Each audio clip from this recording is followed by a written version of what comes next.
제가 이탈리아의 그 포로노 광장이라고 있어요. 이 시저가 브루투노스 너마저도 하고 이렇게 칼에 찔려 죽은 궁이 있어요.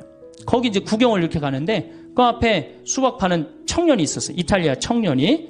그래서 내가 수박을 먹으면서 어디서 왔냐고 그러길래 한국에서 왔다니까 자기는 한국을 너무 좋아한대. 네가 한국을 왜 좋아하냐 그랬더니 한국 여자가 우선 제일 예쁘대요. 그래서 좋대요. 두 번째, 자기는 이 한국 핸드폰을 너무 좋아한대요. 그래서 무슨 얘기냐? 너 수박 팔아 먹으려고 그러는 거 아니냐? 아니라고 그러면서 카탈로그를 꺼내는데 삼성 애니콜 카탈로그를 꺼내는 거예요. 20만 원서부터 60만 원까지 쫙 갖고 있더라. 그때 제가 제일 좋은 애니콜을 갖고 갔었어요. 그래서 제가 그랬어요. 이게 제일 좋은 거다. 눈이 뒤집어지죠. MP3 되지, 캠코더 되지, 카메라 되지, 게임 되지, 텔레비전 되지.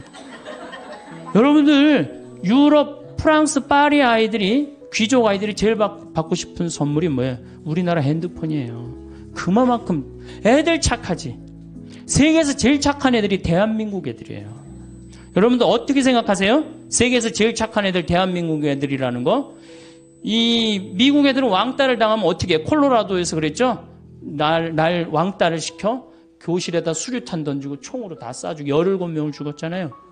독일에서도 왕따 당한 아이가 총을 갖고 와서 한 명씩 부르고 죽였어요. 우리나라 애들은 왕따 당하면 어떻게 해요? 나 사라지면 되지 뭐. 이러고 옥상에 올라가고 혼자 뛰어내린단 말이야. 학원 밤 10시까지 가라고 하면 학원 가지. 왕따 당하면 혼자 옥상에서 뛰어내리지. 애들 착하지. 물건 잘 만들지. 산에 나무 많지. 먹을 거 풍부하지. 국민들이 조금만 정신을 차리면요 정말로 살기 좋은 나라 돼요. 여러분들 올해 5월 3일 날 2일 날 우리나라가 몇 도까지 올라갔어요? 33도까지 올라갔어요. 여러분들 33도 언제 올라가 봤어? 한여름 7월 15일부터 8월 15일 요 한 달 동안 올라갔죠? 제가 이제 환경 운동도 하고 환경 강의도 하고 17년 전에 제가 환경 얘기하고 다닐 때 6월 한 20일경에 30도 올라갔을 때 난리 났었어요. 그런데 한 10년 전에는 5월 30일 날 30도가 넘는 거예요. 근데 지금은 5월 1, 2, 3에 30도가 넘어. 그런데 여러분들 우리나라에서 5월 달에 30도가 넘으면 놀랄 일이에요? 안 놀랄 일이에요? 근데 여러분들 막 뒤로 자빠져서 놀랐어요? 안 놀랐어요? 왜? 적응이 자꾸 되는 거예요. 이게 모든 환경학자들이 얘기하기엔 개구리 이론을 얘기를 합니다. 무슨 얘기냐? 개구리를 끓는 물에 집어넣으면 너무 뜨거워서 뛰쳐나간대요. 그런데 이 미지근한 물부터 1도씩 차근차근 올리면은 그게 100도가 될 때까지 뜨거운지 모르고 그냥 적응이 된대요. 그래갖고 100도 되면 끓어서 죽는 거야. 우리 인간이 똑같은 거야. 지금 더워지는데 굉장히 더워졌어. 근데 자꾸 적응을 해갖고 지금 뭐 5월 2, 3일에 33도가 넘어도 아무렇지도 않고 살잖아요. 그러니까 이미 적응이 된 거야. 그러니까 5월 달부터 10월 달까지 지금 30도가 넘는단 말이야. 몇 개월이야? 5, 6, 7, 8, 9, 10. 6개월 동안은 30도가 넘는 거야. 6개월 동안을. 이미 우리나라는 아열대 지방으로 바뀌어가고 있어요. 이제 원숭이 조금 있으면 날아다닐 날도 얼마 남지 않았어요. 바나나 이제 열리면 어떻게 돼? 원숭이 날아다닐 날도 얼마 남지 않았어. 그날까지 갈지 안 갈지는 모르겠지만은. 자, 그러면은 이 적도에 있는 게 이제 문제예요. 자, 이 북극과 남극은 우리하고 연관이 많다는 얘기 이제 이해하시겠죠? 근데 이 적도가 문제예요. 적도가 어떤 문제냐? 적도에 가면 바다 온도가 몇 도가 올라가냐면 31도까지 올라가요. 31도면 목욕탕 온탕 온도예요. 목욕탕. 실질적으로 저는 적도에 여러 차례 가봤어요. 가봤는데 바다에 들어가 보면은 어느 정도냐면은 한 20분 동안 바다 안에서 있질 못해요. 땀이 나서. 이렇게 물이 뜨끈뜨끈해요. 정말로 뜨끈뜨끈해요. 그러니까 여러분들 온탕에 가면은 이 수분이 증가합니까? 안 합니까? 온탕에 가면은 막 목욕탕 가면 수분 막 이렇게 그 거울에 막 그렇죠. 막 끼죠. 수분이 막 끼죠. 그러니까 이 적도에서 31도니까 뭐가 많이 올라가냐면 수증기가 많이 올라가는 거예요. 수증기가 막 올라가는 거예요. 수증기가 막 올라가갖고 15도 선상에, 우리는 37도에 살죠? 15도 선상에서 태풍이 발생합니다. 대서양에서 발생하는 거를 허리케인, 미국, 멕시코만에서 발생하는 걸 허리케인이라고 그러고, 태평양에서 발생하는 걸 태풍이라고 그러고, 얼마 전에 미얀마를 강타한 인도양에서 발생한 걸 사이클론이라고 해요. 똑같은 거예요. 열대성 저기압이에요. 태풍, 허리케인, 사이클론 똑같아요. 그중에 위력이 제일 센 게 뭐냐? 태풍이에요. 여러분들, 우리나라는 태풍이 자주 오는 편이 안 오는 편이에요? 거의 안 오는 편이에요. 왜? 이 태풍이 발생하면 다 어디 가서 쏟아부어요? 일본에 가서 다 쏟아부어요. 일본이 우리 거 다 막아줘요. 일본한테 고마워야 돼요. 일본 가라앉으면 안 돼요. 거기 있어줘야 돼. 그 다음에 또 누가 다 막아줘? 필리핀하고 중국이 다 막아줘요. 그래서 우리나라는 1년에 하나, 많이 오면 2개, 어떤 애는 안 옵니다. 굉장히 고마운 거죠. 우리가 이렇게 자연재해를 굉장히 안 받는 나라예요. 일본은 여러분들 지진이 1년에 몇 번 일어나요? 5,000번 일어나요. 5,000번. 근데 우리나라는 지진 거의 없잖아요. 얼마나 고마워요. 그래서 제가 대한민국 살기 좋다고 늘 말하는 거예요. 예, 오늘은 여러분들하고 환경 이야기를 좀 하겠습니다. 사실 지금 우리가 살고 있는 이 지구가 나이가 45억 살이에요. 45억 살인데 굉장히 긴 나이를 갖고 있죠. 그런데 이 45억 살을 먹으면서 지구 안에는 많은 생명체들이 살다가 사라지고 살다가 사라지고 그래서 5번의 대멸종을 맞이해요. 그러니까 우리 인간들이 착각하고 있는 게 있어요.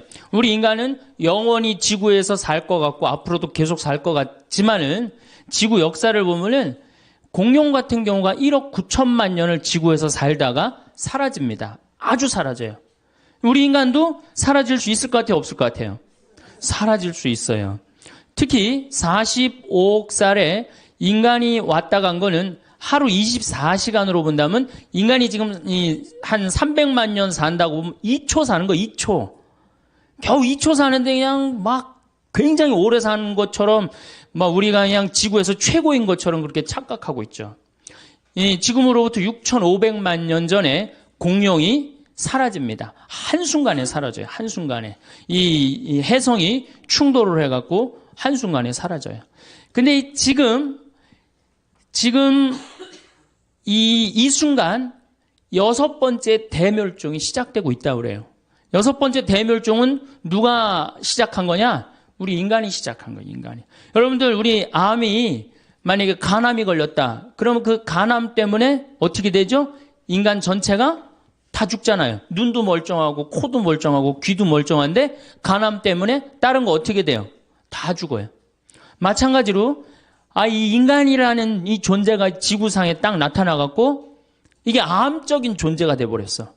그래갖고 인간이 자꾸 여기저기를 파괴하기 시작했고 이제는 그 끝을 보이고 있어요. 여러분들 미얀마 그 사이클론 보셨죠?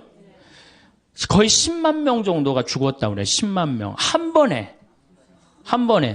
제가 그 여러 번 강의를 통해서 앞으로는 뭐 100명, 200명 죽는 게 문제가 아니다. 한 번 치면은 수백만 명이 죽을 슈퍼 태풍이 온다.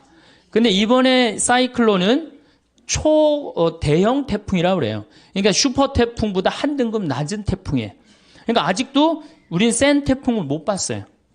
그럼 여러분들 그제 중국에서 지진 보셨죠? 정말로 얼마나 우리 인간이 지금 아슬아슬하게 살고 있는 거예요. 아슬아슬하게. 산업혁명 이전에는 이산화탄소가 250ppm이었어요.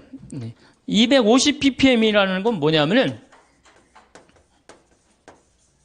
이 100만 개의 알갱이 중에 지금 이게 공기가 이렇게 있잖아요. 공기가 100만 알갱이 중에 이산화탄소가 250개 있는 거예요. 산업혁명 이전에. 그런데 산업혁명이 일어나고 난 다음부터 200년 동안 이산화탄소가 얼마까지 올라가냐면 380ppm까지 올라갔어요. 2006년을 기준으로 380ppm이 올라갔어요. 그런데 지난 60만 년 동안 이 지구가 빙하기도 오고 간빙기도 오고 따뜻해지기도 하고 춥기도 했는데 한 번도 300ppm을 넘은 적이 없어요. 한 번도. 그런데 지금 380ppm이 넘었다는 얘기는 뭐예요? 지금 멸망 한가운데 있다는 거예요. 근데 우리 인간이 왜 몰라요? 우리 인간이 굉장히 오래 사는 것 같지만은 어때요? 우리 사는 건 60년, 70년밖에 안 돼. 45억 년 중에 한순간에 멸망했다 그러면 100년, 200년 동안 진행되는 순간이 한순간이거든. 우리가 지금 그 한가운데 있는 거예요. 그런데 이제 이 380ppm이 됐단 말이야. 그런데 400ppm이 되면은 더 이상 날씨를 통제할 수가 없다 그래. 이미 뭐 IPCC라든가 세계 이 기후 변화 협약이라는 이런 여러 단체에서 뭐라고 그랬느냐? 이미 지구 기후는 우리의 우리의 통제를 벗어났다고 그래요. 그러면은 1년에 2ppm씩 올라가는데 400ppm이 올라가려면 몇 년 올라가면 돼요? 400ppm 되려면 10년이면은 올라갈 거 아니에요. 10년. 그러니까 2016년이면 완전히 우리 통제를 벗어난다는 거예요. 그래서 2016년이면 인간을 포함한 많은 생물종들이 멸망할 수 있다는 거예요. 몇 년 남았어요? 이제 8년. 이제 8년 남았죠? 그제 우리 생태마을에서 가족 피정을 했었어요. 초등학교 1학년의 아이가 2016년에는 이제 다 망하고 없어질 거다. 그러니까 그 아이가 뭐라 그러냐면, 야, 대학 입시 안 봐도 된다. 막 그러더라고. 그러니까 걔는 지구가 망하는 것보다 대학 시험 보는 게 더 싫은 거예요. 지구가 망하는 것보다 대학 시험 보는 게 더 싫은 거예요. 어쨌든, 그러면은 이게 이산화탄소가 줄어들어야 되는데, 이산화탄소라는 건 뭐냐면 태양빛 하나 오면 하나를 붙잡고 있어요. 2개 오면 2개를 붙잡고 있고. 그러니까 태양빛을 붙잡고 있으니까 점점 지구가 뜨거워지는 거거든. 그런데 산업혁명 이전에는 250개밖에 없었는데 지금은 380개란 말이야. 그러니까 태양빛 붙잡는 게 몇 개가 늘은 거예요? 130개가 늘어난 거 아니에요. 그런데 지금 이제 400ppm이 되면은 150개로 늘어나는 거예요. 그러니까 태양빛이 점점 더 지구에 가득하니까 지구는 뜨거워질 수밖에 없죠.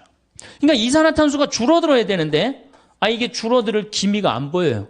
왜 줄어들 기미가 안 보이느냐? 250ppm에서 380ppm까지는 누가 올렸느냐? 미국, 일본, 유럽 선진국들이 올렸단 말이에요. 근데 그 인구가 얼마냐면 7억 명이야. 근데 이제 380ppm에서 400ppm이 될 때 누가 올리느냐? 브라질, 러시아, 인도, 차이나 이 네 나라가 보통 올리는 게 아니에요. 이걸 유식한 말로 브릭스 4개국이라고 그래요. 그럼 브라질이 인구가 얼마냐? 여긴 7억인데 브라질이 1억 8천. 러시아가 얼마냐? 1억 6천. 인도가 얼마냐? 11억. 중국이 얼마냐? 13억. 그러니까 27억 명이 이제 석탄, 석유를 태워 없애는 거예요. 여러분 이산화탄소가 줄어들겠어요? 늘어나겠어요? 당연히 늘어나죠. 그러니까 우리 미래가 희망적이기보다는 절망적이라는 거예요. 점점 이산화탄소가 늘어나면 지구는 점점 뜨거워지는 거죠. 이게 2016년이면 우리 통제를 벗어난다는 거예요. 몇 년? 정말로? 안 남았죠? 이제 8년 남은 거, 8년. 그 아이가, 야, 대학 시험 안 봐도 된다. 그럴 정도로. 그런데 이 브라질이 석유가 엄청나게 많습니다. 새로 또 330억 배럴이 발견이 돼요. 지금. 그래갖고 거의 세계 2위, 3위를 브라질이 다투고 있어요.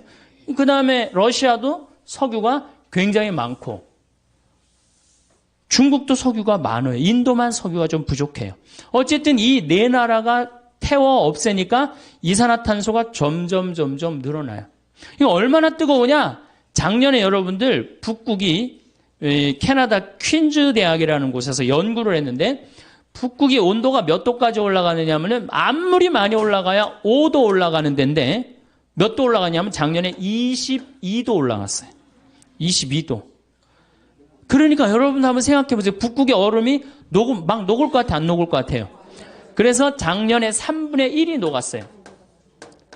그래서 일본은 유럽을 가는데 이제는 어디로 가요? 옛날에는 이렇게 인도로 해서 돌아서 갔는데 지금 북극으로 바로 유럽을 가면 굉장히 가까워지잖아요. 그래서 북극의 항로를 개척을 할 계획을 갖고 있다는 거예요.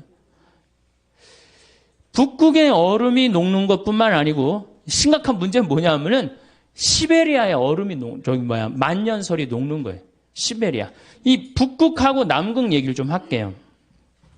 시베리아 얘기는 조금 이따 하고 북극하고 남극 얘기를 좀 하면은 지구가 이렇죠? 동그랗죠? 북극의 얼음, 남극의 얼음. 이게 북극과 남극의 얼음은 여러분들하고 아무 상관없는 게 아니에요. 북극이 머니까, 남극이 머니까 나하고 아무 상관이 없는 게 아니고 북극이 있기 때문에, 남극이 있기 때문에 내가 사는 거예요. 북극과 이 지구는 하나도 쓸데없는 게 하나도 없어요. 왜 북극과 남극 때문에 우리가 사느냐? 북극의 흰 설원, 남극의 흰 설원은 태양빛을 어떻게 해주죠? 반사시켜줘요. 여러분들 여름에 흰 옷 입으면 어때요? 시원하죠? 까만 옷 입으면 어떻게 돼요? 덥죠? 똑같아요. 이 북극의 흰 눈과 남극의 흰 눈은 태양빛을 반사시켜줘요. 그래서 북극과 남극을 뭐라고 부르느냐면 지구 자동 온도 조절 장치라고 그래요. 알아서 지구를 온도를 조절해 주는 거예요. 얼마나 고마워요. 근데 이게 다 녹아 없어졌어. 그래갖고 까만 땅이 나와. 남극도 자꾸 녹아 없어요. 까만 땅이 나와. 그럼 태양열을 어떻게 해요? 그대로 받아들이는 거예요. 그러니까 온도가 완전히 급상승을 하는 거예요. 지금 급상승을 하고 있고 실질적으로 다 녹아 없어져요. 다 녹아 없어져. 근데 이 시베리아가 또 굉장히 넓은 흰 설원이에요. 근데 이 시베리아가 지금 녹아갖고 어떻게 돼? 까만 땅이 나오는 거예요. 그래서 여러분들 땅 투기하고 싶으면 어디다 하면 제일 좋아요? 시베리아 하면 제일 좋아요. 왜냐하면 지금 다 초지로 바뀐대. 그래갖고 앞으로 2030년에 세계에서 제일 살기 좋은 나라 러시아가 된다는 거예요. 러시아. 그러니까 이제 쓸 게 없이 뭐 강남, 강북 이런 데다 땅 투기하지 말고 하려면 제대로 하세요. 좀 세게. 어디다 해? 시베리아. 지금 러시아는 많이 오픈을 하고 있어요. 예, 오라고. 우리나라로 와서 농사도 지라고 그러고. 예. 근데 문제는 시베리아의 흰 설원이 녹으면 여기가 이제 영구 동토층이라고 그래. 그동안 얼어갖고 여기 위에다가 집도 짓고 뭐 위에다가 건물도 많이 졌는데 지금 녹아 없어져갖고 무너져요. 그런데 여기 흰 눈 밑에 뭐가 들어있느냐? 동물 썩은 게 잔뜩 들어있어요. 식물 썩은 게, 나무 썩은 게 잔뜩 들어있는데 그걸 뭐라고 그러냐면은 메탄이라고 그래요. 메탄. 근데 이산화탄소는 메탄을 하나 붙잡는데 메탄은 태양열을 20개 붙잡아요. 이 메탄이 얼마가 여기 저장되어 있느냐? 5천억 톤이 저장되어 있어요. 5천억 톤. 그러니까 이게 또 막 올라오면은 작년에도 거기 이렇게 녹은 데다가 불을 이렇게 대니까 메탄이 여러분들 소, 방구 이런 거잖아요. 그게 불이 타더라고요. 그만큼 메탄이 많은 거예요. 그러니까 이게 희망적인 것보다는 절망적인 게 더 많은 거죠. 세계에서 제일 살기 좋은 나라 어느 나라예요? 대한민국. 예. 대한민국. 여러분들 음식점에 가면은 물 공짜로 주는 나라 어느 나라밖에 없어요? 대한민국밖에 없어요. 내가 이 물 공짜로 먹고 더 달라고 그러면 더 주는 나라? 대한민국밖에 없어요. 세계 어딜 가도 물 공짜로 주는 나라 아무 데도 없어요. 다 사 먹어야 돼. 밥 먹고 커피 공짜로 주는 나라는 완전 대한민국밖에 없어요. 태풍도 안 오지, 지진도 없지, 물 공짜로 주지, 커피 공짜로 주지. 정말로 너무너무 살기 좋은 나라죠. 예. 자, 그러면 이게 이제 수증기가 많이 생겨갖고 태풍이 발생을 합니다. 그럼 태풍은 올라오면 올라올수록 바닷물이 차기 때문에 약해져요. 그런데 이 문제는 제주도 앞바다까지 30도까지 올라간단 말이에요. 그러니까 올라오면서 태풍이 약해지는 게 아니라 수증기 공급을 어떻게 해요? 많이 받는 거예요. 수증기 공급을 계속 많이 받아갖고 한번 비가 비라고 그러지 마세요, 여러분들. 얼마나 이 하느님께서 우리한테 은총 주시는 가장 좋은 표지가 뭐예요? 빈님이에요, 빈님. 우리 그러니까 조선시대에는 비 왔네 이런 글 하나도 없어요. 빈님 밤새 오셨네 이랬지. 우린 요즘 현대인들이 얼마나 건방져요. 자고 일어나는데 바깥에 땅이 젖어 있어. 그럼 뭐라 그래? 비 왔네? 너무 건방진 거예요. 뭐라 그래야 돼? 빈님 오셨네. 감사하는 마음 지녀야 돼요. 자, 여기 이제 막 태풍이 올라옵니다. 약해지는 게 아니고 점점 많은 수분을 갖고 와요. 여러분들 2006년에 제가 살던 평창에 물폭탄 터진 거 아시죠? 예, 그 진부, 봉평, 평창 이 뚝이 200개가 터졌어요. 정말로 엄청나게 와서 한 1500mm 왔어요. 근데 작년에는 제주도에 거의 또 1500mm 왔어요. 그러니까 요즘은 작년에 제가 살던 평창에 이틀에 한 번씩 150mm, 200mm, 150mm, 200mm 왔어요. 정말 엄청나게 왔죠. 근데 우리나라는 사실은 이렇게 엄청나게 비가 와도 이렇게 자연재해를 받습니까? 안 받습니까? 거의 안 받아요. 요건 제가 둘째 시간 때 말씀을 왜 거의 안 받는 나라냐면은 저 나무 때문에 그래요. 산에 나무가 저렇게 많은 나라는 세계에서 우리나라밖에 없어요. 물론 일본이 산에 나무가 많아요. 근데 아까 말씀드렸듯이 지진이 1년에 5,000번 일어나는 나라예요. 근데 우리나라는 산에 유엔에서 공식적으로 발표를 합니다. 개발도상 국가 중에서 30년 만에 녹화 사업을 완전히 끝낸 나라는 대한민국밖에 없다고. 대단한 거예요. 지금 60대, 70대 되신 우리 어머니, 아버지 세대가 대단한 일을 한 거예요. 물론 박정희 정권도 뭐 못한 일도 많지만은 그 녹화 사업 하나 성공해낸 건 대단하게 우리한테 큰 선물을 준 거예요. 그래서 정말 여러분들 이렇게 산을 봐도 굉장히 고마워해야 돼. 내가 이 둘째 시간 때 왜 고마운지 여러분들한테 자세히 설명을 하겠습니다. 자, 이제 와갖고 이게 약해져야 되는데 강해지는 거예요. 태풍이. 태풍은 소형 태풍, 중형 태풍, 대형 태풍, 초대형 태풍 이렇게 있어요. 이 4등급으로 나눠요. 미국은 1등급, 2등급, 3등급, 4등급, 5등급. 카트리나가 4등급에서 5등급으로 갔다가 다시 4등급으로서 떨어지면서 뉴올리언즈를 강타한 거예요. 강타했는데도 순식간에 수천 명, 도시 전체를 날려버렸죠. 근데 이제는 무슨 태풍이 오느냐? 슈퍼 태풍이 온다는 거예요. 이거는 한 번 오면요 700만 명을 한 번에 죽일 수 있다는 거예요. 여러분들 이번에 미얀마 위성 사진을 찍은 걸 보니까 해안선이 없어져 버렸어요. 해안선이. 이 슈퍼 태풍은 오면은 한 번에 얼마나 밀고 오느냐 하면은 30m 파도 높이로 밀고 와요. 그럼 10층짜리 아파트는 다 덮치고 지나간다는 거예요. 그런데 참 우리나라 사람들은 난 놀라운 일이 있어요. 이게 자연을 안 무서워해요. 대한민국 사람들. 중국이나 미국만 하더라도 이 태풍이나 허리케인이 온다 그러면 그 직접 지나가는 길은 어떻게 해요? 전부 다 대피시켜요. 대한민국 여러분들 태풍 오니까 피신하라는 얘기 들어본 적 있어요? 한 번도 없죠. 우리는 절대 안 무서워해요. 대한민국 사람들이 어떤 사람들인데 그걸 무서워해요. 태풍 매미가 왔을 때도 마산을 스쳐서 지나갔어요. 제대로 친 것도 아니고 스쳐서 지나갔는데도 우리나라 사람들은 태풍이 온다는데요. 이게 바다야. 저기서 막 태풍이 와. 그럼 도로가 있는데 여기 되게 이렇게 노래방도 있고 그렇잖아요. 그 태풍 온다는데 그날 저녁 지하에서 노래방에서 노래했어요. 그러니까 5m 파도가 들이닥쳐갖고 노래방에 있던 친구들이 다 죽었잖아요. 이 대단한 거죠. 절대 안 무서워해 자연을. 그래서 우리나라 이름이 뭔지 아세요? 대한민국이에요. 대한민국.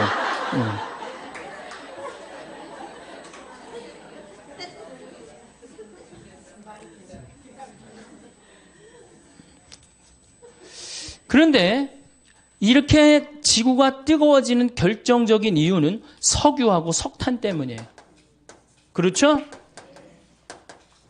석유하고 석탄을 너무 많이 떼갖고 지금 우리가 이렇게 뜨거워지고 있는 거예요. 근데 우리나라는 석유하고 석탄이 납니까? 안 납니까? 안 나죠? 근데 우리나라 사람들은요, 우리 자신이 산유국인 줄 알고 살아요. 우리나라 사람들 석유 쓰는 걸 보면요, 내가 산유국인 양 써요. 우리나라가 에너지 사용량이 100이면은 OECD 국가는 72를 씁니다. OECD 국가, 경제개발협력기구 국가들은 일본은 35를 써요. 독일이 85,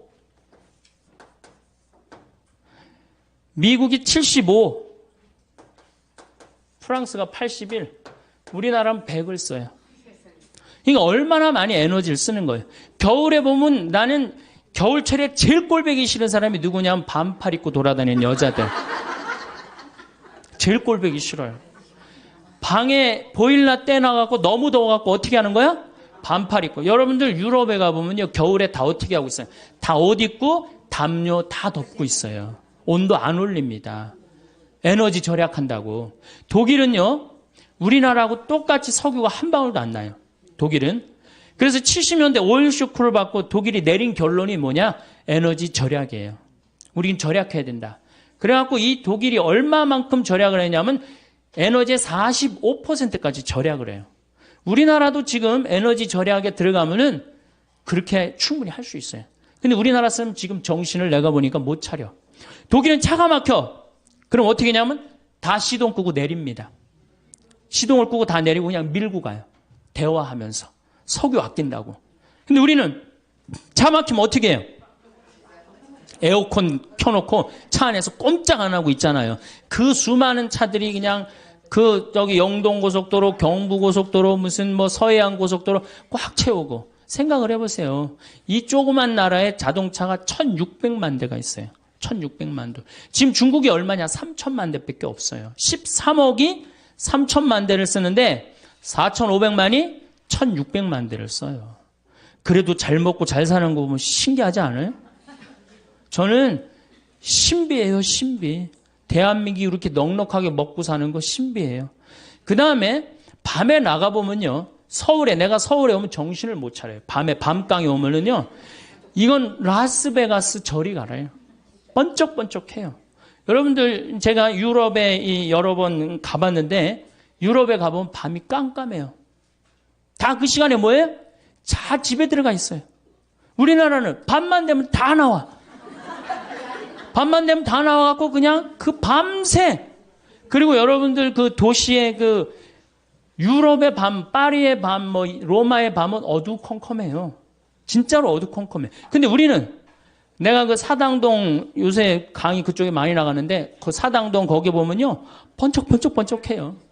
낮인지 밤인지. 그러니까 우리가 산유국인 줄 알고 산다니까. 여름에는 에어컨을 너무 많이 떼갖고 어떻게 해요? 냉방병에 걸리고. 겨울에는 너무 뜨겁게 해서 반팔 입고 다니고. 이 제정신이에요? 제정신 아니에요? 이 제정신 아닙니다. 우리나라 사람들이요, 정말로 정신 차려야 돼요. 지금 우리가 다른 거에 신경 쓸 게 아니에요. 석유가 여러분들 2000년에 겨우 얼마였냐? 18달러였어요. 18달러. 1배럴에. 1배럴이라고 그러면은 159리터야. 159리터면 여러분들 이렇게 드럼통이라고 그러죠? 드럼통. 그거 한 통이에요. 그게 18달러야. 작년 9월에 몇 달러냐? 80달러야. 오늘 보니까 126달러야. 우리나라는 140달러가 넘었으면 우리나라 경제 못 견딥니다. 왜냐하면 작년에 3,400억 달러 정도 수입을 했는데, 그 정도 수입을 했는데 석유하고 에너지만 얼마를 수입했느냐? 1,000억 달러를 했어요. 석유 단일 품목만.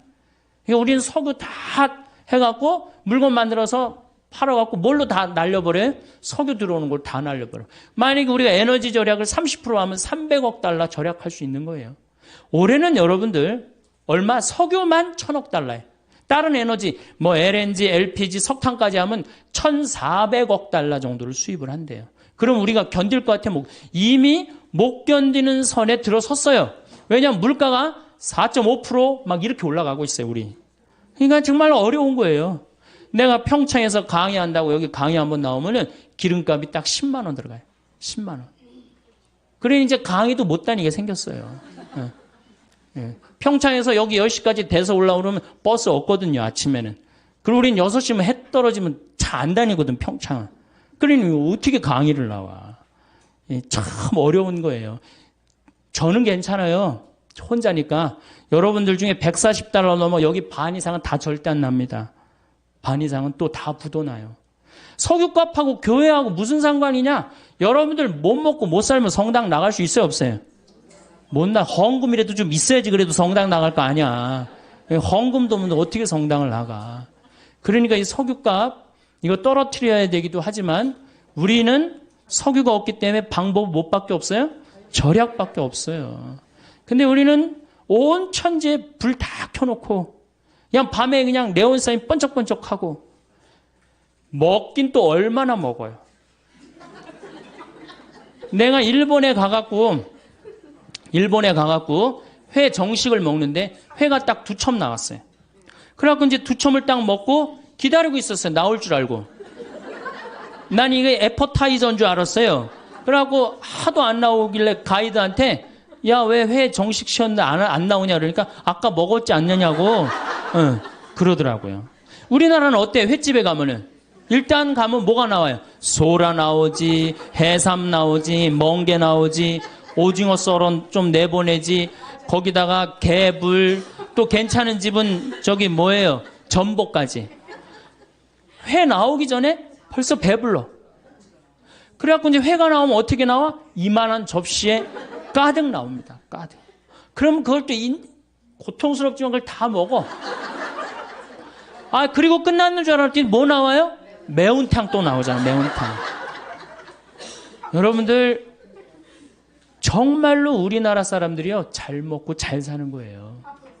나는 우리나라가 못 먹고 못 산다고 그러는 게 이해가 안 가요. 물론 못 먹고 못 사는 층이 있어요. 그러나 국민의 대부분은 뭐예요? 내가 보기엔 과하게 잘 먹어요. 국민의 대부분은. 그래서 우리나라가 음식 쓰레기가 1년에 얼마가 나가냐면 17조 원이 음식 쓰레기로 나가요. 170억 달러가 음식 쓰레기로 나간다. 이게 북한 주민 30년 먹여 살릴 거를 1년에 음식 쓰레기로 날려버리는 거예요. 여기 다 주부시잖아요. 냉장고에 버리는 거 얼마나 많아요? 솔직히 많죠?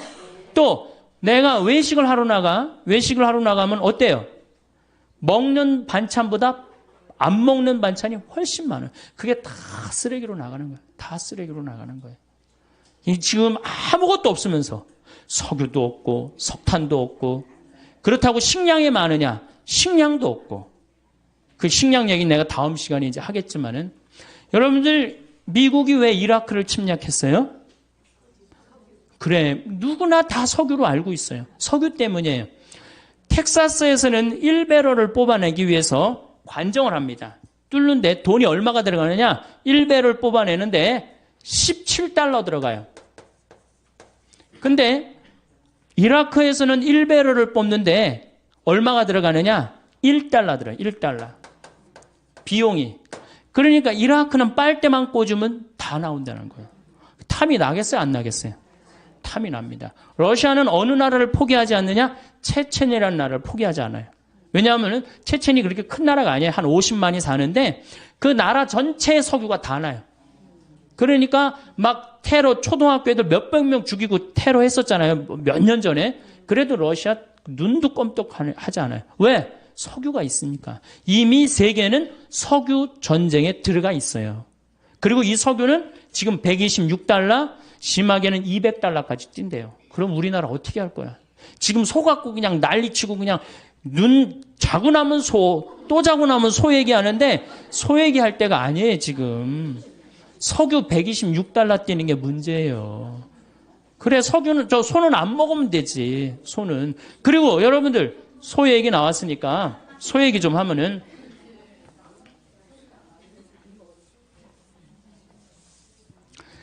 소고기 먹는 게요, 반환경적이에요.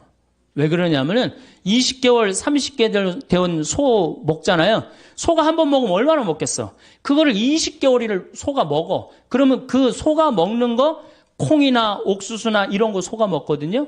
그럼 그 우리가 먹으면 어때? 사람이 먹으면 훨씬. 그러니까 내가 소고기 1인분을 먹으면은 20명분을 먹는 거하고 똑같은 거예요. 후진국 사람들 20명분을 먹는 거하고 똑같은 거예요. 그러니까 고기를 많이 먹으면 많이 먹을수록 반환경적이야. 가능한 한 뭘 먹으면 좋아? 야채를 많이 먹으면 좋아. 야채. 채소 종류. 예. 이걸 많이 먹는 게 오히려 환경적이다. 그래서 고기를 먹으면 지구 환경을 파괴하는데 일조하는 거다. 이렇게 생각하시면 돼요. 그래서 청국장, 된장, 간장 이런 거하고 밥, 현미밥하고 먹는 게 최고 좋은 거예요. 그러면 이제 자, 석유가 이제 126달러까지 올라갔어요. 근데 우리나라 사람들은 아주 에너지를 펑펑 써요. 낮이고 밤이고. 근데 우리나라가 왜 이렇게 잘 살아요? 신기하지 않아요? 똑똑한 머리 때문에 그래요. 사실은. 이미 5년 동안 우리나라는 배 수주를 다 끝냈어요. 자동차 잘 만듭니다. 차, 제가 유럽에 가갖고, 다른 나라에 가갖고, 벤츠, 크라이슬러, BMW 다 타봤어요. 왜냐하면 택시가 걔네들은 다 그런 거예요. 그래갖고 다 타봤는데, 우리나라 그랜저만 못해요. 얼마나 좋은데요. 사실 실질적으로 2년 연속 그랜저가 유럽 차 선호도 1위예요. 지금 우리나라에서 외제차 타고 다니는 사람들 다 정신 나간 사람들이에요. 죄송한 얘기지만. 왜? 그거보다 훨씬 좋은 차 우리나라 차 있는데 왜 다른 나라 차를 사요?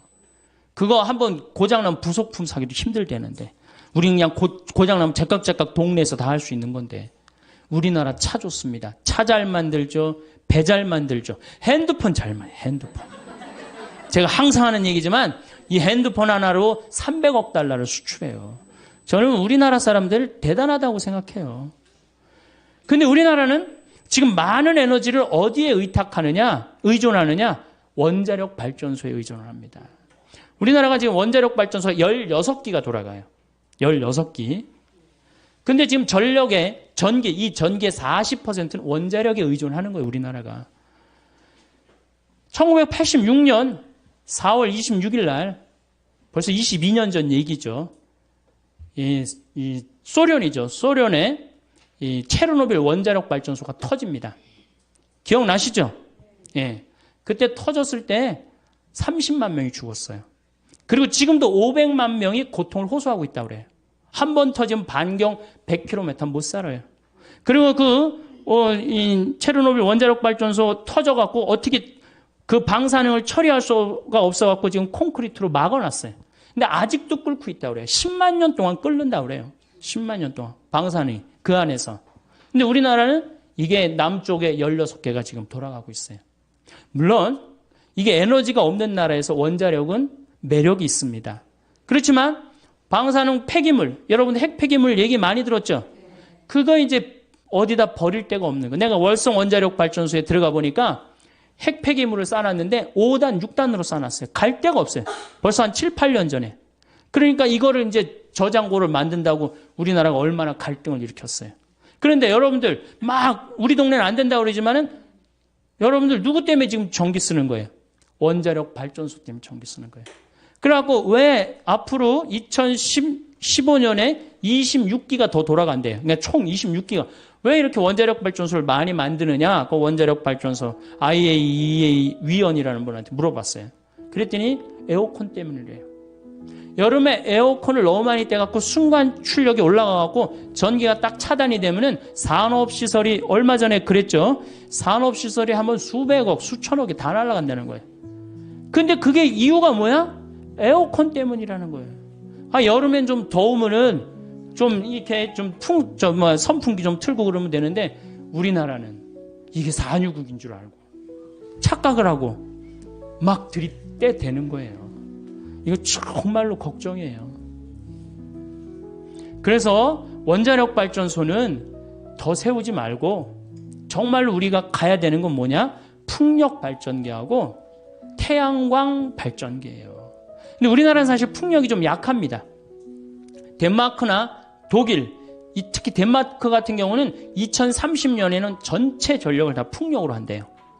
그러니까 이런 나라들은 우리는 소 때문에 그냥 정신을 못 차리는데 이런 나라들은 이미 오래전부터 미래에 어떻게 될 것이다 예측을 하고 다 국가적으로 준비를 하는 거야. 근데 우리는 다 뒷북을 치고 있는 거예요. 지금 조금만 있으면 $130 올라가면요, 우리나라 못 견딥니다. 지금 소 때문에 지금 국민들이 정신 못 차릴 때가 아니에요. 지금 석유값 올라가는 거 어떻게 하면은 이 석유값을 우리가 대처를 해갖고 이 난관을 헤쳐나가야 되느냐, 이게 더 큰 문제지. 소는 아까 말씀대로 안 먹으면 되는 거야. 안 먹으면 그거 내가 조금 더 채소 더 먹고 뭐라 그래요? 그래서 베지타리언이라고 그러잖아요. 그래서 여러분들 그거 먹으면 되는 건데 이 석유는 안 쓸 수가 없잖아요. 우리 경제 직결된 거 아니에요. 그러니까 우리는 지금 에너지 절약에 더 많은 신경을 써야 되는 거예요. 그래서 태양광이나 풍력을 하는데 제가 태양광을 우리 생태마을에 20kW, 풍력을 30kW 설치를 해놨어. 50kW. 근데 태양광은 잘 됩니다. 우리보다 우리는 한 1년에 220일 정도 햇빛이 내리쬐는데 독일은 150일밖에 없어요. 근데 독일의 프라이부르크라는 그 환경 도시를 가보니까 도시 전체 지붕에 태양광을 얹었어요. 그 도시는 태양광으로만 움직이는 도시예요. 너무너무 부럽더라고요. 우리도 충분히 그럴 수 있는데, 내가 보기에는 우리가 밤에 나가고 술 먹고 밤에 밤새 이렇게 막 네온사인 켜놓고 그 돈만 아껴도 어때요? 충분히 할 수 있어요. 그러니까 우리나라 국민들이 건강한 정신으로 갈 때 자연환경도 어떻게 돼요? 건강해지는 거예요. 이건 그냥 애들은 애들대로 밤 10시에 학원에 지치고, 아버지는 아버지대로 밤 10시에 술집에 돌아다니고, 엄마는 엄마대로 밤 10시까지 텔레비 보고 앉아있고, 텔레비 보면 뭐가 나와요? 그랬더니 뭐 전기세가 나온다고 그러더라고. 텔레비 보면 전기세 나오고. 그래서 미래는 뭘로 가야 되느냐? 태양광이나 풍력으로. 이걸 재생 가능한 에너지라고 합니다. 근데 이게 여성들이 그걸 알아야 돼요. 깨달아야 돼요. 재생 가능한 에너지를 조금 더, 물론 지금 굉장히 비싸요. 그거 설치하고 그러는데, 근데 제 생각에는 국민들이 조금만 의식이 올라가면은 우리나라 국민들은요 굉장히 똑똑하기 때문에 금방 그런 문제들을 해결해 나갈 수가 있어요. 그래서 환경이라는 문제는 이제는 교황님이 그랬어요. 뭐라고 그러셨느냐 하면은 환경은 몇몇 환경 운동가가 하는 일이 아니다. 이제는 누가 하는 거다? 지구에서 사는 모든 한 명 한 명이 다 환경 운동가가 돼야 된다. 그래서 여러분들도 코드 같은 경우도 드라큘라라고 그러잖아요. 드라큘라. 전기 10%의 전기를 계속 쓰는 거예요. 코드 꽂아두면은. 그럼 코드 같은 거 빼두고, 냉장고 꽉꽉 안 채우고, 때마다 벼두고, 사서 막 하지 말고, 그런 하나하나의 노력이 이 지구 환경을 건강하게 만드는 거예요. 지구 온난화는 제 생각에는 이게 지금 정말로 절박한 거예요. 절박한 거고, 그런데 왜 우리나라는 절박하게 느껴지지 않아요? 37도, 38도에 사는 사람들은 맨 마지막으로 느낍니다. 어디 사람들이 절박하게 늘려요? 투발루라는 나라, 없어져 버려가고 있어요. 남태평양에 있는 섬나라인데 9개 섬으로 돼 있는데 2개 섬이 없어져 버렸어요. 물에 잠겨갖고. 이게 해수면이 높아져갖고. 그 다음 벵골만이라고 이 방글라데시 앞에 이 굉장히 넓은 이 섬인데 반 이상이 잠겨버렸어요. 문선은 있는데 뭐가 없어? 땅 문선이 있는데 다 어디에 잠겨버렸어? 바다에 다 잠겨버렸어요. 이게 전부 다 극지방, 북극, 남극, 적도는 고통스러운데 우리는 맨 마지막에 오는 거예요. 맨 마지막까지 시집가고 장가가고 먹고 마시다가 하느님이 홍수를 내리칠 때 노아 방주에 몇 명밖에 못 들어갔듯이 우리도 정신을 못 차리면 그렇게 되는 거예요. 지금 다른 데 정신 집중할 때가 아니에요. 정말로 정신 집중할 때는 환경, 지구온난화. 그런 주부가 할 일이 뭐냐? 주부가 할 일이 가장 큽니다. 여러분들이 에너지를 가장 많이 쓰는 분들 중에 한 분이에요. 가정 에너지. 그래서 그 에너지를 줄이는 역할을 이제는 정말로 공부를 해가면서 하나하나 개척을 해나갈 때, 또 실천을 해나갈 때 지구 환경은 아름답게 보존이 될 거라고 생각을 합니다. 이제 10분 쉬었다가 또 식량 에너지에 대한 얘기를 또 하도록 하겠습니다. 예, 감사합니다. 성공한 사람들을 보면 크게 두 부류로 나뉘는 걸 알 수 있습니다.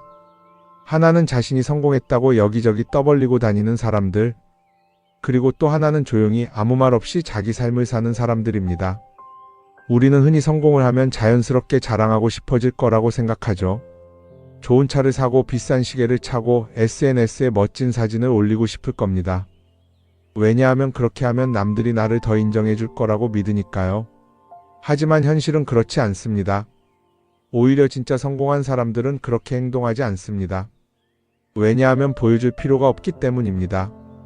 돈이 많다고, 높은 자리에 있다고, 유명하다고 해서 굳이 그걸 드러낼 필요는 없습니다. 그걸 아는 사람들은 이미 알고 있고 모르는 사람들은 알 필요가 없죠. 그런데도 굳이 나 성공했다고 떠드는 사람들이 있습니다. 그런 사람들은 왜 그럴까요? 간단합니다. 그 사람들은 사실 그렇게까지 성공한 게 아니기 때문입니다. 우리는 종종 SNS에서 성공한 사람들을 봅니다. 해외여행을 가고 고급 레스토랑에서 밥을 먹고 멋진 차를 타고 다니는 모습? 그런데 가만히 보면 그런 걸 보여주는 사람들은 언제나 뭔가를 팔고 있습니다. 강의를 팔든 자기 브랜드를 홍보하든 아니면 단순히 자기 자존감을 유지하려고 하든 간에 결국 목적이 있는 거죠. 진짜 부자들은 그렇게 하지 않습니다. 오히려 조용히 아무도 모르게 자기 일을 합니다. 왜냐하면 자랑해서 얻을 게 없기 때문입니다. 오히려 괜히 잘난 척했다가 사람들에게 이용당하거나 시기와 질투를 받거나 쓸데없는 오해를 사는 게 더 피곤합니다. 이건 단순한 돈 이야기가 아닙니다. 사회적인 성공을 이룬 사람들도 마찬가지입니다. 진짜 실력 있는 사람들은 자기 실력을 굳이 떠벌리지 않습니다. 왜냐하면 그럴 필요가 없으니까요. 자기 분야에서 최고라면 사람들이 먼저 알아서 찾아옵니다. 반대로 실력이 부족한 사람일수록 자기를 포장하려고 애씁니다. 우리가 흔히 듣는 말이 있죠. 빈수레가 요란하다. 이 말이 괜히 있는 게 아닙니다. 정말 내실이 있는 사람들은 굳이 시끄럽게 굴지 않습니다. 반대로 겉만 번지르르한 사람들은 자기가 얼마나 대단한지 떠들고 다닙니다. 이걸 좀 더 현실적인 예로 들어볼까요? 동창회에 나가면 꼭 이런 사람이 있습니다. 옛날에는 별거 아니었는데 갑자기 잘 됐다고 나타나서 자기가 얼마나 성공했는지 자랑하는 사람. 처음에는 다들 와, 대단하다 하고 들어주지만 시간이 지나면 어떨까요? 대부분 속으로 이렇게 생각할 겁니다. 저 사람 뭐 저렇게까지 티를 내? 결국 그런 사람은 점점 멀어지게 됩니다. 반면에 정말 성공한 사람들은 조용합니다. 굳이 자기가 어떻게 살고 있는지 설명하지 않죠. 그런 사람들은 오히려 주변에서 먼저 알아보고 자연스럽게 존경을 받습니다. 그게 진짜 성공입니다. 그럼 우리는 어떻게 해야 할까요? 내가 뭔가를 이루었을 때 굳이 남들에게 알릴 필요가 있을까요? 물론 가까운 사람들에게 좋은 소식을 전하는 건 좋습니다. 하지만 굳이 모든 사람들에게 나 이렇게 잘 살고 있어요 하고 알릴 필요는 없습니다. 그런 행동은 결국 나에게 득이 되지 않습니다. 성공이라는 건 원래 조용한 겁니다. 내가 잘 되고 있으면 주변 사람들이 자연스럽게 알게 됩니다. 굳이 내가 말하지 않아도 내 행동과 태도에서 묻어나오게 되어 있습니다. 그러니 굳이 보여주려고 애쓰지 마세요. 오히려 그게 더 진짜 성공한 사람의 태도입니다. 사람은 사회적 동물이라고 하잖아요. 혼자 살아갈 수 없고 결국 사람과의 관계 속에서 기쁨도 얻고 때로는 상처도 받습니다. 그런데 한 가지 생각해 볼 게 있어요. 우리가 정말 인간관계가 필요해서 맺고 있는 걸까요? 아니면 그냥 그래야 한다고 배워서 어쩔 수 없이 유지하고 있는 걸까요? 어릴 땐 친구 많으면 좋다고 하죠. 사회생활에서도 인맥이 중요하다는 말을 많이 합니다. 그런데 정작 주변을 보면요, 인간관계가 넓은 사람일수록 스트레스를 더 많이 받아요. 전화벨이 울릴 때마다 이번엔 또 무슨 부탁일까 싶고 단체 채팅방에서 메시지가 올 때마다 이걸 또 어떻게 대답해야 하나 고민하죠. 관계가 많아질수록 책임과 피로도 함께 늘어나는 겁니다. 어떤 사람들은 인간관계를 줄이면 외롭지 않겠냐고 해요. 그런데 가만히 생각해보면 진짜 외로움을 느끼는 순간이 언제인지 아세요? 오히려 불필요한 인간관계 속에 있을 때입니다. 같이 밥을 먹고 얘기를 나누는데도 뭔가 허전하고 대화가 컥 돌고 속마음을 나누지도 못할 때, 그럴 때 우리가 더 외롭다고 느끼죠. 그렇다고 당장 인간관계를 다 끊어버릴 순 없겠죠. 하지만 적어도 내가 정말 소중하게 여겨야 할 관계와 그냥 관성적으로 유지하는 관계는 구분할 필요가 있습니다. 예를 들어 매번 나한테 부탁만 하고 정작 내가 어려울 땐 연락 한 번 없는 사람. 내가 실수하면 뒷담화를 하면서 내 앞에서는 웃는 사람. 이런 관계를 굳이 계속 이어갈 이유가 있을까요? 가끔은 이런 경험도 있을 거예요. 우연히 어떤 사람과 친해졌는데 만난 지 얼마 되지도 않았는데 너무 많은 걸 털어놓는 사람들 있죠. 자기 속사정부터 가족 문제, 직장 고민까지 쏟아내는 사람들. 이런 경우 두 가지의 가능성이 큽니다. 하나는 그냥 감정적으로 의존할 사람이 필요해서일 수도 있고 또 하나는 내가 믿을 만한 사람인지 떠보는 걸 수도 있어요. 어떤 경우든 이런 관계는 오래가기 어렵습니다. 사실 친밀함이라는 건 시간이 필요한 법이에요. 적당한 거리를 두고 천천히 서로를 알아가야 하는데 초반부터 급격하게 가까워진 관계는 쉽게 무너지는 경우가 많습니다. 처음엔 친하다고 생각했는데 어느 순간 사소한 일로 틀어지고 결국 남보다 못한 사이가 되는 거죠. 그러면 인간관계를 어떻게 해야 할까요? 답은 간단합니다. 억지로 맺지 말고 굳이 유지하려고도 하지 않는 거예요. 내가 편한 관계라면 자연스럽게 이어질 것이고 그렇지 않다면 서서히 멀어질 겁니다. 그리고 그걸 억지로 붙잡지 않아도 괜찮습니다. 관계를 유지하는데 에너지를 쓰기보다는 정말 소중한 관계에 집중하는 게 더 낫지 않을까요? 어떤 사람은 내가 인간관계를 줄이면 나중에 나 혼자 남는 거 아니냐 걱정하기도 해요. 그런데 생각해보면요, 진짜 나를 위하는 사람은 많지 않아요. 인간관계를 줄인다고 해서 완전히 혼자가 되는 게 아닙니다. 오히려 불필요한 관계를 정리하고 나면 남아있는 관계들이 더 단단해지고 가치 있게 느껴질 겁니다. 예전엔 인맥이 자산이라는 말을 많이 했어요. 그런데 요즘은 꼭 그렇지도 않죠. 오히려 불필요한 인간관계가 많으면 그게 짐이 될 수도 있어요. 적당한 거리, 적당한 선. 이걸 잘 지키는 게 결국엔 가장 편한 인간관계를 유지하는 방법 아닐까요? 한번 곰곰이 생각해 보세요. 지금 내 주변에 있는 사람들 중에서 내가 정말 편하게 만날 수 있는 사람이 몇 명이나 되는지, 내가 억지로 맞춰주고 있는 관계는 없는지. 관계를 줄이면요, 외로워지는 게 아니라 오히려 더 자유로워집니다.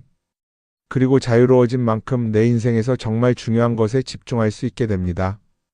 인간관계 너무 많은 걸 신경 쓰다 보면 정작 중요한 걸 놓칠 수 있어요. 그러니까 이제는 한 번쯤 정리해보는 것도 나쁘지 않을 겁니다. 사람들이 돈을 많이 벌고 싶어 하는 이유가 뭘까요?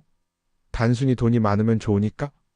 물론 그것도 있겠지만 사실 돈을 원하는 진짜 이유는 더 나은 삶을 살기 위해서겠죠. 그런데 문제는 돈을 많이 번다고 해서 반드시 삶이 나아지는 건 아니라는 겁니다. 오히려 더 많이 벌수록 더 많이 쓰게 되는 경우가 많아요.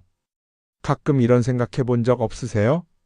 예전에는 돈이 지금보다 훨씬 적었는데 이상하게 그때가 더 여유로웠던 것 같다. 왜 그럴까요? 사실 우리가 원하는 건 돈 그 자체가 아니라 돈을 통해 얻을 수 있는 자유인데 돈을 벌면 벌수록 그 자유를 잃어버리는 경우가 많아요. 더 좋은 차, 더 좋은 집, 더 좋은 옷을 사면서 점점 더 많은 돈이 필요해지고 결국엔 돈을 벌기 위해 또다시 일해야 하는 악순환에 빠지게 되는 거죠. 한번 생각해 봅시다. 우리가 정말 필요해서 뭔가를 사는 경우가 얼마나 될까요? 필요해서라기보다는 남들이 가지고 있으니까, 없어 보이기 싫으니까, 혹은 그냥 기분 전환을 위해서 소비하는 경우가 훨씬 많아요. 그리고 그런 소비를 할 때마다 스스로 이렇게 합리화를 하죠. 이 정도는 나를 위한 투자야. 그런데 가만히 보면 그 소비가 진짜 나를 위한 소비인지 아니면 그냥 사회가 만든 기준에 끌려가고 있는 건지 헷갈릴 때가 많습니다. 예를 들어 예전에는 스마트폰 하나면 충분했는데 이제는 스마트워치도 있어야 하고 무선 이어폰도 필요하고 태블릿도 있어야 할 것 같고 하나를 사면 또 다른 무언가가 필요해지는 시기예요. 사실 이건 우리가 그렇게 만들어진 겁니다. 광고도 그렇고 SNS도 그렇고 자꾸 우리에게 이렇게 말하죠. 이걸 사야 더 행복해질 수 있어요. 그런데 정작 그걸 사고 나면 어때요? 처음 며칠은 좋죠. 그런데 시간이 지나면 또 다른 걸 사고 싶어져요. 왜냐하면 물건이 우리를 오래 행복하게 만들어주지는 않거든요. 특히 요즘은 SNS가 이런 소비 심리를 더 부추기는 것 같아요. 예전에는 친구들끼리 만나서 나 새로 샀어 하고 자랑하는 게 전부였는데 이제는 SNS에 올리면서 전 세계 사람들에게 보여주잖아요. 그러다 보니까 남들도 다 뭔가를 사서 올리고 나도 따라해야 할 것 같은 기분이 드는 거예요. 그런데 중요한 건 그 사람들도 사실은 나와 똑같은 기분이라는 겁니다. 내가 남을 부러워하는 만큼 나도 누군가에게 부러움을 사려고 애쓰고 있는 거죠. 결국 끝없는 비교와 소비 속에서 진짜 중요한 걸 놓치게 되는 겁니다. 한번 이렇게 생각해보면 어떨까요? 만약 내가 지금부터 딱 1년 동안 불필요한 소비를 하지 않는다면 내 삶이 어떻게 변할까? 아마 처음에는 답답할 수도 있어요. 사고 싶었던 걸 참아야 하니까. 그런데 그걸 몇 번 참고 나면 어느 순간 깨닫게 될 겁니다. 내가 굳이 이걸 안 사도 괜찮네? 그렇게 불필요한 소비가 줄어들면 자연스럽게 돈이 쌓이겠죠. 그런데 돈이 쌓이는 것보다 더 중요한 게 있어요. 바로 마음의 여유가 생긴다는 겁니다. 돈을 쓰지 않는다고 해서 불행해지는 게 아니라 오히려 소비로부터 자유로워지면서 진짜 행복을 찾을 수 있어요. 물론 이걸 실천하는 게 쉽지는 않겠죠. 우리 주변에는 소비를 부추기는 것들이 너무 많으니까요. 하지만 적어도 이런 건 해볼 수 있습니다. 뭔가를 사고 싶을 때 한 번만 스스로에게 물어보는 거예요. 이게 정말 나한테 필요한 걸까? 아니면 그냥 순간적인 욕심일까? 만약 그 질문을 던졌을 때 5초 안에 당연히 필요하지 라는 답이 나오지 않는다면 사실 그건 없어도 되는 물건일 가능성이 큽니다. 정말 필요한 건 고민할 필요도 없이 바로 떠오르거든요. 그러니까 이제는 한 번쯤 생각해 봐야 할 것 같아요. 나는 지금 내가 원하는 삶을 살고 있는 걸까? 아니면 남들이 만든 기준에 맞추기 위해 내 시간을 팔고 있는 걸까? 소비를 줄인다는 건 단순히 돈을 아끼는 게 아닙니다. 그건 결국 내 삶의 선택권을 되찾는 일이거든요. 돈을 많이 버는 것도 중요하지만 더 중요한 건 그 돈을 어떻게 쓰느냐입니다. 그리고 때로는 아무것도 사지 않는 게 최고의 선택일 수도 있어요. 우리는 요즘 SNS 없이 사는 게 거의 불가능한 시대에 살고 있죠. 아침에 눈 뜨자마자 휴대폰을 확인하고 출근길에도 SNS를 보고 잠들기 전까지도 계속 들여다봅니다. 그러면서 남들이 어떻게 사는지 보고 나도 모르게 비교하게 되고 때로는 초조해지기도 하죠. SNS에 올라오는 사진들 한번 보세요. 맛집에서 멋진 음식을 먹고 해외여행을 다니고 좋은 옷을 입고 성공한 삶을 사는 사람들. 그런데 가만히 보면 이 사람들이 정말 행복해서 저런 사진을 올리는 걸까요? 아니면 그냥 행복해 보이고 싶은 걸까요? 실제로 SNS에 가장 많이 올라오는 사진이 뭔지 아세요? 남들이 부러워할 만한 순간들입니다. 집에서 편하게 쉬고 있는 모습이나 출근길에 지친 얼굴, 어제 먹다 남은 배달 음식 사진 같은 건 잘 안 올리죠. 대신 멋진 레스토랑, 명품 가방, 고급 호텔 같은 것들이 올라옵니다. 왜 그럴까요? 결국 SNS는 보여주기 위한 공간이기 때문입니다. 여기서 중요한 게 있어요. 우리가 SNS에서 보는 건 그 사람의 삶 전체가 아니라 편집된 일부 장면이라는 겁니다. SNS는 마치 한 편의 다큐멘터리나 영화처럼 잘 꾸며진 장면들만 보여줍니다. 그런데도 우리는 그걸 보면서 아, 저 사람은 나보다 더 행복하구나 하고 착각하죠. 예를 들어 SNS에서 한 친구가 해외여행을 가서 아름다운 풍경을 찍어 올렸다고 해볼게요. 우리는 그걸 보면서 부럽다, 나도 저렇게 살고 싶다라고 생각하겠죠. 그런데 정작 그 친구는 사진을 찍고 나서도 일 때문에 스트레스를 받고 있을 수도 있고 여행 비용을 감당하느라 카드가 걱정을 하고 있을 수도 있습니다. 그 부분은 우리는 알 수가 없죠. 그런데 문제는 이렇게 남들과 비교하는 습관이 쌓이면 결국 내 삶이 초라하게 느껴진다는 겁니다. 원래는 그냥 조용히 살아도 괜찮았는데 SNS를 보고 나면 나만 뒤처지는 것 같고 뭔가를 더 해야 할 것 같고 괜히 불안해지죠. SNS는 기본적으로 사람들의 비교 심리를 자극합니다. 남들이 가진 걸 나도 갖고 싶게 만들고 남들이 하는 걸 나도 해야 할 것 같은 기분이 들게 만들죠. 그러다 보니 필요하지도 않은 걸 사게 되고 무리해서라도 화려한 곳에 가게 되고 남들에게 보여주기 위해 사는 삶을 살게 됩니다. 그럼 어떻게 해야 할까요? 사실 정답은 간단합니다. SNS에서 보이는 것들을 곧이곧대로 믿지 않는 것입니다. 그리고 더 중요한 건 남과 비교하는 걸 멈추는 것이에요. 어떤 사람이 비싼 차를 타고 다닌다고 해서 그 사람이 꼭 행복한 건 아닙니다. 좋은 차를 타고 다니지만 밤마다 사업 걱정에 잠 못 이루는 사람도 많아요. 반대로 대중교통을 이용하지만 마음 편하게 사는 사람도 있죠. 결국 행복은 보이는 것이 아니라 느끼는 것입니다. SNS를 덜 보면 덜 불행해진다는 연구 결과도 있어요. 하루 종일 남의 삶을 보면서 비교하는 시간을 줄이면 내 삶에 집중할 수 있는 시간이 많아지는 겁니다. SNS를 완전히 끊을 필요는 없지만 최소한 그 안에 있는 것들이 전부 진짜라고 생각하지 않는 태도는 필요합니다. 우리는 누구나 자신만의 속도로 살아가고 있어요. 남들은 남들대로 사는 거고 나는 나대로 살면 됩니다. SNS에서 남들의 화려한 모습을 볼 때마다 한 번쯤 이렇게 생각해 보세요. 이건 그 사람이 보여주고 싶은 삶일 뿐이다. 그러면 조금은 편해질 겁니다. 사람들은 다들 자기 인생을 살아간다고 생각하죠.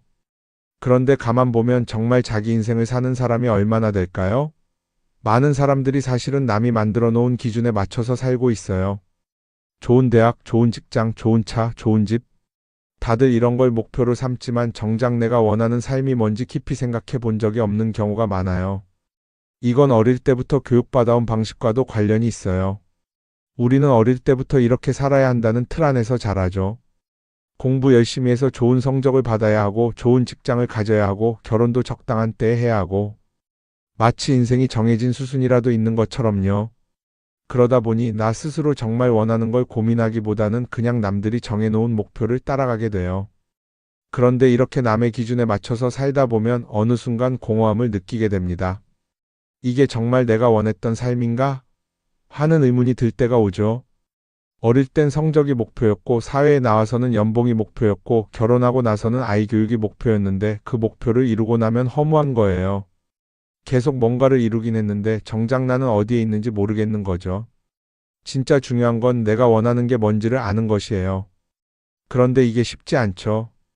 오랫동안 남의 기준대로 살아왔기 때문에 막상 내가 정말 원하는 게 뭐지? 하고 물어보면 선뜻 대답하기 어려운 경우가 많아요. 하지만 이 질문을 하지 않으면 우리는 평생 남이 정한 기준 속에서 살게 됩니다. 그럼 어떻게 해야 할까요? 첫 번째로 필요한 건 내가 왜 이런 생각을 하게 됐는지 스스로 점검하는 거예요. 예를 들어 내가 비싼 차를 사고 싶다고 생각한다면 그게 정말 내 필요 때문인지 아니면 남들에게 잘 보이기 위해서인지 한번 따져봐야 해요. 만약 남들이 나를 어떻게 볼까 하는 게 더 중요하다면 그건 내 기준이 아니라 사회가 만들어 놓은 기준일 가능성이 큽니다. 두 번째는 다른 사람의 의견에 휘둘리지 않는 연습을 하는 거예요. 우리는 살아가면서 끊임없이 남들의 평가를 받죠. 그 나이에 그런 걸 시작한다고? 지금 그게 가능하겠어? 이런 말들이 우리를 흔들어 놓습니다. 그런데 그런 말에 신경 쓰다 보면 결국 아무것도 하지 못하게 돼요.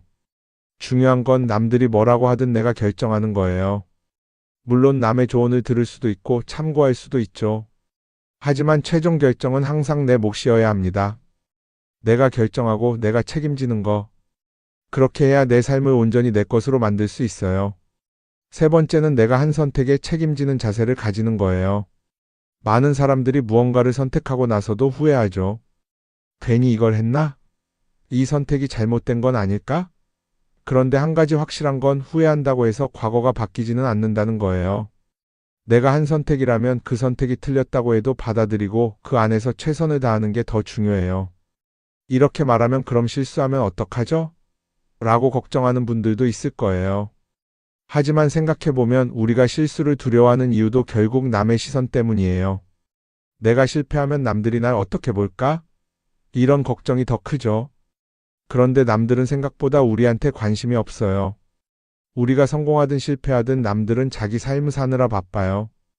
그러니까 내 인생의 주인은 결국 나 자신이라는 걸 명확히 할 필요가 있어요. 내 선택을 하고 그 선택에 책임지면서 남이 아니라 나에게 맞는 길을 찾는 것. 그게 진짜로 내 삶을 살아가는 방법이 아닐까요? 어쩌면 우리는 너무 오랫동안 이렇게 살아야 한다는 틀 속에 갇혀 있었는지도 모릅니다. 하지만 이제는 한 번쯤 생각해 봐야 합니다. 나는 진짜 내 삶을 살고 있는가? 그리고 만약 아니라면 지금부터라도 조금씩 바꿔보면 어떨까요? 동글동글 콩으로 만든 청국장 동글